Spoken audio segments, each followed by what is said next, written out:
సక్రమమైన బుద్ధి, మంచి ఆలోచన, మంచి భావన వీటికే ప్రాధాన్యం ఇచ్చిన సంస్కృతి మనది. వీటి తర్వాతే భౌతికమైన జీవితం, భౌతిక జీవితంలో వచ్చే సుఖదుఖాలు మొదలైనవి. కానీ ఇప్పుడు పరిస్థితి ఎలా తయారైందంటే ప్రజలంతా కూడా మన బుద్ధిశక్తిని కోల్పోయే విధంగా తమ జీవితాల్ని, ముఖ్యంగా భారతీయులు మాత్రమే, భారతీయుల్లో చాలామంది ఇప్పుడు ప్రజెంట్ వాళ్ళ యొక్క జీవన విధానం వాళ్ళ బుద్ధిశక్తిని కోల్పోయే విధంగా జీవితాలు సాగుతున్నాయి. దీనికి ప్రతి ఇల్లు వేదిక అవుతుంది. మన మహర్షులు సప్త వ్యసనాలు భయంకరమైనవి అని చెప్పారు. స్త్రీ వ్యసనం, అలాగే జోదం, ఇలాంటివన్నీ సప్త వ్యసనాలు అని చెప్పారు. ధూమపానం, మద్యపానం, ఇలాంటివన్నీ, ఏదైతే ఇతరుల సొత్తుని ఆశించడం, ఇలాంటివన్నీ.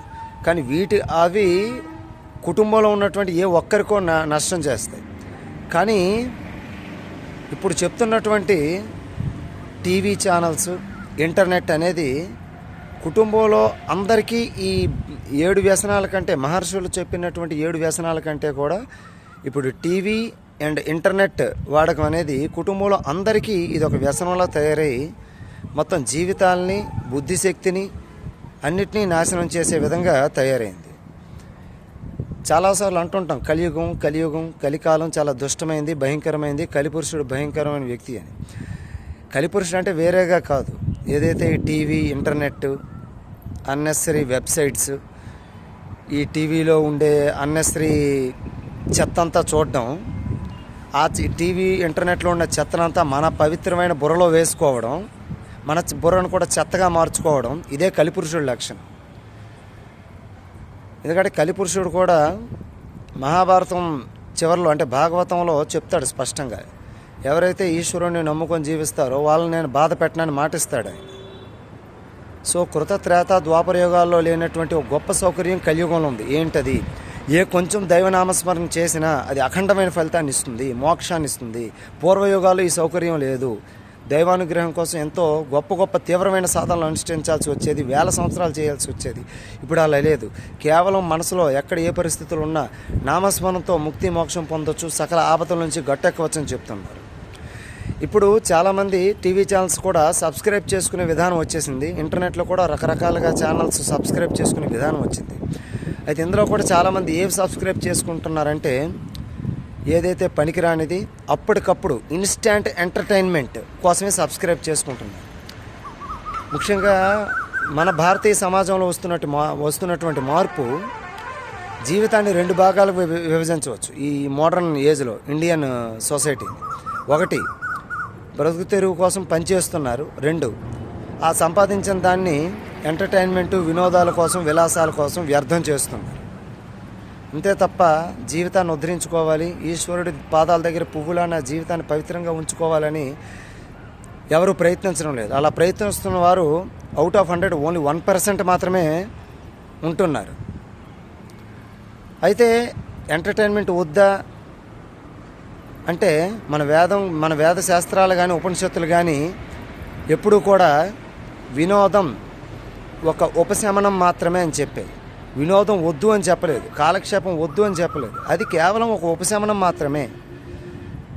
అంతేగాని కాలక్షేపం, ఎంటర్టైన్మెంటే జీవితం అయిపోతే ఆ జీవితం ఉపశమనం కాదు, సర్వనాశనం అవుతుంది. ఇంకా చెప్పాలంటే ఒకప్పుడు చిన్నవాళ్ళు తప్పు చేస్తే పెద్దవాళ్ళు బుద్ధి చెప్పేవారు, జ్ఞానం చెప్పేవారు. మన రామాయణ మహాభారతాల్లోనివి, భగవద్గీత, అలాగే పురాణాల్లోని మంచి విషయాల్ని ఆ పరిస్థితి తగ్గట్టు కోట్ చేస్తూ చెప్పేవారు.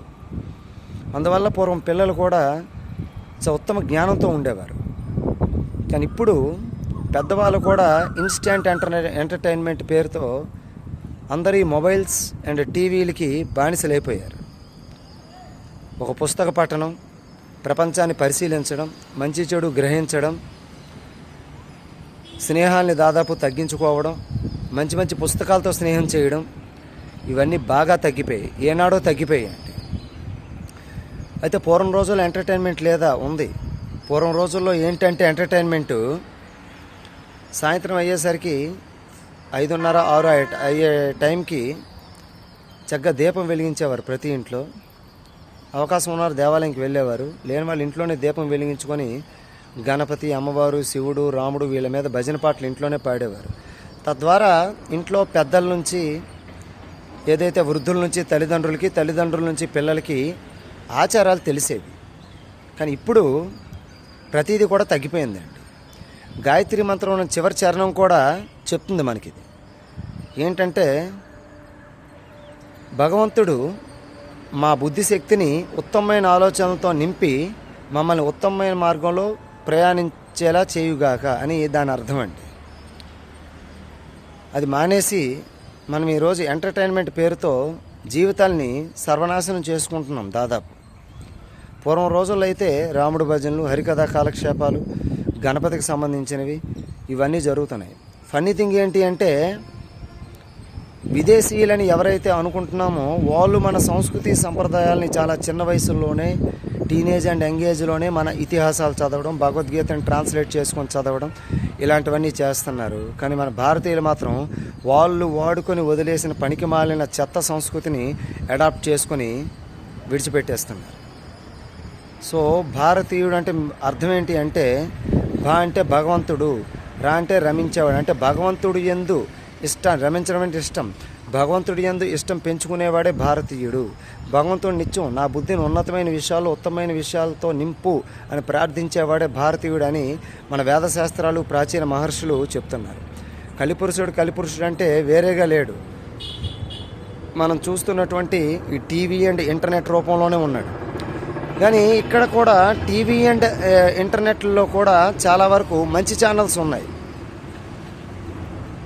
ఆ మంచి ఛానల్స్ అన్నిటినీ విడిచిపెట్టి మిగతా 99% చెత్త ఛానల్సే చూస్తున్నారు. ఇంకొక దౌర్భాగ్యమైన విషయం ఏంటి అంటే, ఎవరికి కూడా సత్యమైనటువంటి మన పురాణాలు, ఇతిహాసాలు, ఉపనిషత్తులు, వేదశాస్త్రాల మీద అవగాహన లేదు. ఏవైతే సినిమాలు, సీరియల్స్ మన పురాణాల మీద వస్తున్నాయో అవి కూడా చాలా భాగం చెత్త, అసత్యాలతో నింపి తీస్తున్నారు. అవి చూసిన తెలివైన వాళ్ళు, మేధావులు కూడా మన పురాణాలని విమర్శిస్తున్నారు.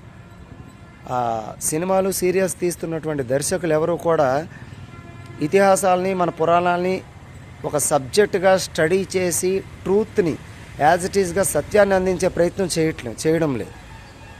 కనుక మానవ జన్మ ఇప్పుడు వచ్చింది, మళ్ళీ మానవ జన్మ దొరకదు. మళ్ళీ క్రిమి, కీటక, పశుపక్షాది జన్మలు వస్తాయి.